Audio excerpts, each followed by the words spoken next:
اعوذ باللہ من الشیطان الرجیم بسم اللہ الرحمن الرحیم ان الذین یرمون المحصنات الغافلات المؤمنات لعنوا فی الدنیا والآخرہ ولہم عذاب عظیم۔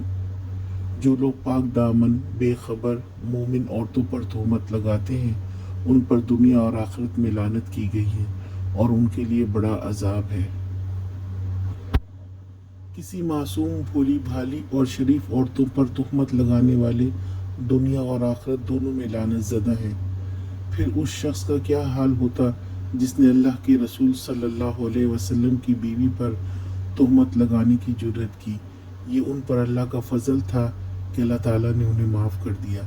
نبی کریم صلی اللہ علیہ وسلم نے فرمایا، 7 ہلاک کرنے والی چیزوں سے بچو: شرک کرنا، جادو، قتل ناحق، سود کھانا، یتیم کا مال ہڑپنا، میدان جنگ میں پیٹھ دکھانا اور بھولی بھالی پاک دامن عورتوں پر تہمت لگانا۔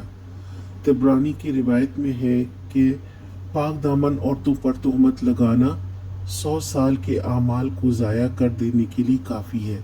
انسان کسی کے بارے میں زبان کھولنے سے پہلے یہ سوچ لے کہ یہ بات اس شخص تک پہنچنے سے پہلے اللہ تعالیٰ کے پاس لکھا جا چکا ہوتا ہے۔